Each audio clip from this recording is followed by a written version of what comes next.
Hello everyone, कैसे हैं आप सभी। आशा करते हैं कि आप सभी स्वस्थ होंगे और मस्त होंगे, पढ़ाई मन जतन से करते होंगे। साथियों, आज की इस क्लास में पढ़ाने वाले हैं चैप्टर नंबर 5। ठीक है, class 9th Hindi, chapter number 5, भारतीय चित्रपट, जो कि रचनाकार है अमृतलाल नागर। तो प्यारे साथी, आप लोग जो है ना नए हो तो चैनल को सब्सक्राइब कर लीजिए और बेल आइकन के प्रेस करके दोस्तों को शेयर करिए, ताकि वो भी अच्छे से तैयारी कर पाए इस चैनल के थ्रू। तो प्यारे साथियों, चलिए अपना लोग क्वेश्चंस की तरफ चलते हैं। क्या क्या है क्वेश्चंस। क्वेश्चंस पहला है कि भारतीय चित्रपट के रचनाकार कौन है। भारतीय चित्रपट, चित्र मतलब होता है कि किसी का चित्र, इमेज। तो पर्दे पर जो है ना क्या उतारा जाता है, इमेज, वीडियो, गाना, फलना चना, ये सब। तो भारतीय चित्रपट, भारतीय चित्रपट के रचनाकार कौन है, तो अमृतलाल नागर। जो भी कलाकार है, जो भी आर्टिस्ट है, आर्ट्स, ठीक है, एक्टर्स है, आर्ट्स जो बनाते हैं, वो सब जो है ना, सब के सब अमृत होते हैं। इस तरह याद रखिएगा। तो अमृतलाल नागर नहीं होते, अमृत होते हैं, उसको देखने के लिए तरस जाते हैं अपना लोग। तो वही हुआ कि अमृतलाल नागर। क्या होगा इसका राइट आंसर, अमृतलाल नागर। भारतीय चित्रपट के रचनाकार कौन है, जल्दी जल्दी से आप लोग चैट में लिखिए कि अमृतलाल नागर। ठीक है, फिर देखिए नेक्स्ट क्वेश्चन है आपका कि भारतीय चित्रपट शीर्षक पाठ कौन सी विधा है। यानी कि जो अपना लोग चैप्टर पढ़ रहे हैं भारतीय चित्रपट, यह कौन सी विधा है, इस विधा का नाम क्या है, कौन सी विधा है, निबंध है कि साक्षात्कार है कि भाषण है कि क्या है, कौन सी विधा है। तो प्यारे साथी, यह जो है एक निबंध है। ठीक है, क्या है, कौन सी विधा है, यह एक निबंध है। ठीक है, फिर देखिए नेक्स्ट क्वेश्चन है आपका कि अमृतलाल नागर का जन्म कब हुआ था। यानी कि लेखक साहब जो थे, लेखक साहब अमृतलाल नागर, इनका जन्म कब हुआ था, किस ईस्वी में हुआ था। ठीक है, जन्म पूछ रहा है, यानी कि बॉर्न। बॉर्न मतलब क्या होता है कि जन्म। तो बॉर्न कब हुआ था भाई, 17 अगस्त 1916 ईस्वी में। कब हुआ था, 17 अगस्त 1916 ईस्वी में। किनका जन्म हुआ था, तो अमृतलाल नागर का। फिर देखिए नेक्स्ट क्वेश्चन है कि अमृतलाल नागर का जन्म कहाँ हुआ था। ठीक है, अमृतलाल नागर का जन्म कहाँ हुआ था, तो प्यारे साथियों गुजरात में हुआ था। कहाँ पर हुआ था, गुजरात में। इनके ननिहाल थे, ननिहाल जो थे यानी ननिहर, इसका जो ननिहर थे गुरु गोकुल में। ठीक है, ठीक है, गुरुद्वार, ऐसे गुरुद्वार है कि गोकुल है, गोकुल में ही होगा। ठीक, फिर देखिए नेक्स्ट क्वेश्चन है कि अमृतलाल नागर का जन्म कहाँ हुआ था, गुजरात में। ये तो बताए गुजरात में जन्म हुआ था। ठीक, फिर देखिए नेक्स्ट क्वेश्चन, चैप्टर 5वां क्वेश्चन है कि अमृतलाल नागर का जन्म किस जिला में हुआ था। अमृतलाल नागर का जन्म किस जिला में हुआ था, या ऐसे भी दे सकता है कि लेखक साहब के जन्म किस जिला में हुए थे। किस कहाँ पर हुआ था, किस जिला में, तो आगरा में। ठीक है, आगरा में हुआ था। किस जिला में हुआ था भाई, आगरा में। फिर देखिए नेक्स्ट क्वेश्चन है कि 1895 में नागर जी कहाँ के निवासी हो गए थे। 1895 में नागर जी कहाँ के निवासी हो गए थे, प्यारे साथियों, लखनऊ के निवासी हो गए थे। बाद में जो है ना लखनऊ में रहने लगे। कौन, तो नागर जी, यानी कि 1895 में रहने लगे थे। कौन, तो नागर जी। फिर देखिए नेक्स्ट क्वेश्चन है आपका कि कितने वर्ष के थे नागर जी तब उनके पिताजी का देहांत हो गए थे। अमृतलाल नागर कितने वर्ष के थे तब उनके पिताजी का देहांत हो गया था, तो कितने वर्ष के थे भाई, तो 19 वर्ष के थे तब उनके पिताजी का देहांत हो गया। कितने वर्ष के, 19 वर्ष के। ठीक है, 19 वर्ष के थे ना नागर जी, उसी टाइम से उनके पिताजी का देहांत हो गया। फिर देखिए नेक्स्ट क्वेश्चन, देहांत मतलब क्या होता है कि मृत्यु। ठीक, देहांत बोलिए, निधन बोलिए या मृत्यु बोलिए, बात वही जाता है। या आपको जो है ना मृत्यु भी दे सकता है, या तो आपको देहांत भी दे सकता है, या तो आपको निधन भी दे सकता है, इसका कोई गारंटी नहीं। तो ये तीनों जो है एक ही होता है, मृत्यु। ठीक, फिर देखिए नेक्स्ट क्वेश्चन है आपका कि नंबर कि अमृतलाल नागर अपने व्यक्तिगत और सामाजिक अनुभवों को किस पर कसते हैं, किस पर कसते हैं। तो प्यारे साथियों, किस पर कसते हैं, तो कसौटी पर। ठीक है, क्या होगा राइट आपका, कसौटी। राइट आंसर होगा आपका कसौटी। फिर देखिए नेक्स्ट क्वेश्चन है कि भारत के सिनेमा का काम शुरू करने वाले प्रथम व्यक्ति कौन थे। अभी जो आप लोग कभी कभी सिनेमा जो देखते हैं यानी कि फिल्म, तो यह सिनेमा का काम शुरू करने वाले प्रथम व्यक्ति, पहला व्यक्ति कौन था, ये पूछ रहा आपसे, उसका नाम क्या है। तो प्यारे साथियों पहला व्यक्ति का नाम है साहेब दादा, ठीक है, साहेब दादा। ठीक, साहेब दादा जो है ना भारत की सिनेमा का पहला व्यक्ति ऐसा था कि जो कि भारत का सिनेमा का काम शुरू करने के लिए काम किया। ठीक, सिनेमा का यानी फिल्म का जो है काम पहले शुरू किया, पहले। फिर देखिए नेक्स्ट क्वेश्चन है कि 11 नंबर की भारतीय फिल्मों उद्योग के जनक किसे मानते?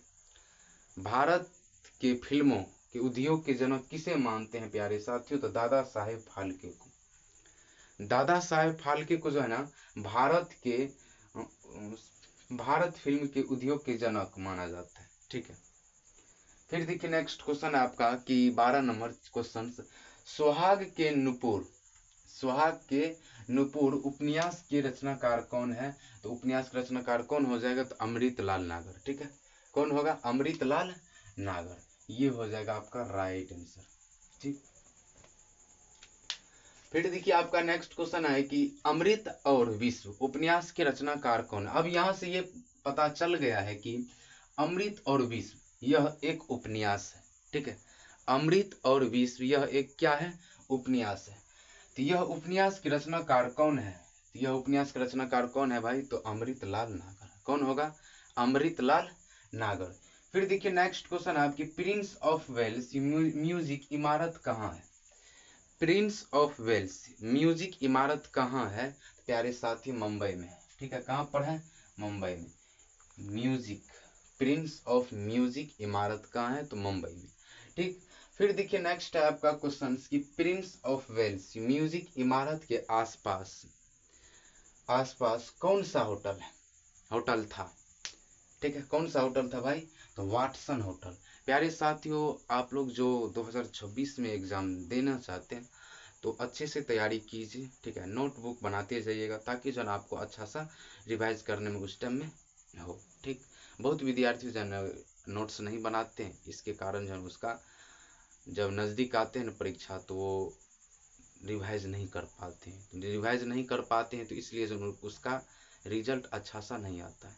प्यारे साथियों सबसे महत्वपूर्ण क्या है कि आप जो है ना नोटबुक बनाइए, नोटबुक बनाते जाइए, उसके बाद जो है रिवाइज भी करिए। हर दिन एक चैप्टर रोज रिवाइज करिएगा ना तो ये सारा का सारा क्वेश्चंस आपको जो है ना माइंड में रहेगा। तो क्वेश्चंस बिहार बोर्ड पूछेंगे तो अच्छा सा आप जवाब दे पाइएगा। तो यही है कि रिवाइज करिए बार बार। ठीक, फिर देखिए नेक्स्ट क्वेश्चन आपका क्या है कि भारत का पहला सिनेमा प्रदर्शन किस होटल में हुआ था? भारत का पहला सिनेमा प्रदर्शन किस होटल में हुआ था प्यारे साथियों? तो वाटसन होटल में हुआ था। कहाँ हुआ था? Watson hotel. वाटसन होटल कहाँ पर है? तो मुंबई। ठीक है, मुंबई में जो है वाटसन होटल है। ठीक है, चलिए फिर देखिए नेक्स्ट क्वेश्चन है कि भारतीय फिल्म का सर्वोच्च पुरस्कार कौन सा है? भारत के जो है जो फिल्म निकालते हैं ये फिल्म का सर्वोच्च पुरस्कार कौन सा है? वो पुरस्कार का नाम क्या है? तो प्यारे साथी बता दूं ये पुरस्कार का नाम है दादा साहेब फाल्के। ठीक है, दादा साहेब फाल्के जो है ना किनको मिले थे पुरस्कार? फिल्म इंडस्ट्री जो कलाकार जो है, ठीक, फिल्म जो बनाते हैं, कौन सा एक्टर को मिला है दादा साहेब फाल्के पुरस्कार? बताइए जल्दी जल्दी से, कौन से एक्टर को दादा साहेब फाल्के के पुरस्कार मिला था? बताइए तो जल्दी से। प्यारे साथियों नहीं पता है तो मिथुन चक्रवर्ती को दादा साहेब फाल्के के पुरस्कार मिला था। ठीक है, मिथुन चक्रवर्ती को दादा साहेब फाल्के के पुरस्कार मिला था। कब मिला था? तो 2020 में दादा साहेब फाल्के का पुरस्कार मिला था मिथुन चक्रवर्ती को। ठीक है, फिर देखिए नेक्स्ट क्वेश्चन है आपका कि श्री किशोर साहू की पहली फिल्म कब बनी थी? श्री किशोर साहू बता दूं ये जो है ना अमृतलाल नागर के मित्र है। ठीक है, अमृतलाल नागर की कौन है? मित्र है। ठीक है, मित्र है। कौन? तो श्री किशोर साहू। तो श्री किशोर साहू की पहली फिल्म कब बनी थी ये पूछ रहा आपसे। तो पहली फिल्म कब बनी थी? 1940 ईस्वी में। कब बनी थी भाई? 1940 ईस्वी में इनके पहली फिल्म बनी थी। ठीक, फिर देखिए नेक्स्ट क्वेश्चन है आपका कि श्री किशोर साहू की पहली फिल्म का नाम क्या है। ये तो पता चल गया है कि पहली फिल्म बनी थी 1940 ईस्वी में, बट इनके पहली फिल्म का नाम क्या है। तो पहली फिल्म का नाम क्या है भाई, तो बहू रानी। इनके पहली फिल्म का नाम क्या है, बहू रानी। ठीक है। फिर देखिए नेक्स्ट क्वेश्चन है कि अमृतलाल नागर के मित्र कौन थे। पहले बताएं कि अमृतलाल नागर के मित्र कौन थे, तो कौन थे जी, किशोर साहू। ठीक है। और दूसरे मित्र का नाम थे द्वारका दास। ये दोनों बहुत करीब थे, किनके करीब थे, तो अमृतलाल नागर के करीब। ठीक, इनसे बहुत मिलते जुलते थे और बातचीत भी करते थे इधर उधर जो हो। ठीक है, कौन, तो अमृतलाल नागर। तो प्यारे साथियों, इस चैप्टर में जो जो इम्पोर्टेंट हमको लगा है कि ये जो है क्वेश्चन इम्पोर्टेंट है और ये बिहार बोर्ड में पूछे जाएंगे, तो सारा का सारा क्वेश्चन हम जो है ना आज कराए हैं आप लोग को। ठीक, तो आशा करते हैं कि साथियों आप लोग अच्छे से समझ गए हैं। न समझ गए हैं तो प्यारे साथियों लाइक सब्सक्राइब और दोस्तों को शेयर करिए। ठीक है, और मुख्य बात ये कि आप जो है ना नोट करते जाइएगा। हर चैप्टर जो है ना जो जैसे जैसे बता रहे हैं, पहले स्क्रीन सेट खींच लीजिए तो जल्दी से। हाँ, जो जो जो जो हम बता रहे हैं, जो जो चैप्टर मान लीजिए कहाँ तक अभी बताएं, 5 तक। ठीक है, चैप्टर नंबर 1 से लेकर के 5 तक बताए हैं। तो प्यारे साथियों पांचों के 5 नोट कर लीजिएगा कॉपी में। ठीक है, नोट बना लीजिएगा। इससे क्या होगा कि आगामी परीक्षा यानी कि 2026 में जो है परीक्षा दीजिएगा ना, तो रिवाइज करने में आपको अच्छा होगा। ठीक है, अच्छा सा क्वेश्चंस भी बनेगा, बाद में एग्जाम भी दीजिएगा तो अच्छा क्वेश्चन बनेगा और जो जो फंसेगा ना तो वो आप उस क्वेश्चंस का जवाब देते जाइएगा। ये होगा, इस रिवाइज करने से ये होता है। तो आशा करते हैं कि साथियों ये जो है ना आप अवश्य रिवाइज करिएगा। और क्लास 9th शाम 6 बजे है ना, शाम 6 बजे, शाम रुको शाम के 6 बजे जो है ना, 6 बजे 6 बजे है ना रेगुलर जो है ना लाइव होते हैं। ठीक है, लाइव किस लिए होते हैं प्यारे साथियों, आपको जो है जैसे जैसे चैप्टर बताते जा रहे हैं उसी जो है ना हर चैप्टर का जो है ना पूछते हैं। ठीक है, शाम 6 बजे ओनली पूछताछ होता है। आप जो है कमेंट के थ्रू जवाब देते जाइएगा। ठीक है, कमेंट के थ्रू जवाब देना है आपका काम। अब मेरा काम है कि पूछना। जैसे कि मान लीजिए आज चैप्टर नंबर 5 कंप्लीट किया है आपका, तो चैप्टर नंबर 4 का जो है ना पूछेंगे। ठीक है, चैप्टर नंबर 4 का पूछेंगे, फिर अगले दिन चैप्टर नंबर 5 का पूछेंगे, फिर अगले दिन अब चैप्टर नंबर 6 का पूछेंगे, ऐसे पूछेंगे और वीडियो के थ्रू आपको जो है ऐसे ही बताते जाएंगे। ठीक, इसलिए जो है ना हम लिए बहुत विद्यार्थी का जो है ना याद हो जाता है, उसके घर में कोई पूछने वाला नहीं रहता है। सुनने वाला नहीं रहता है कि हाँ बताओ कितना याद हुआ, कैसे याद किए, सुनाओ। तो सुनने वाला नहीं रहता है, तो वो कैसे याद किया, कितना गलत हो रहा है उसको अंदाज़ा नहीं है। तो इसलिए जो है ना हम शाम 7 बजे रेगुलर लाइव होते हैं उसी बच्चे के लिए।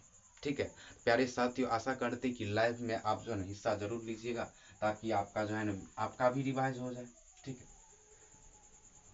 हिस्सा जरूर लीजिएगा। ठीक, लाइव रिवीजन क्लास में कितना बजे, शाम 6 बजे रेगुलर, शाम 6 बजे हिंदी होगी। ठीक, तो तब तक के लिए टाटा बाय बाय।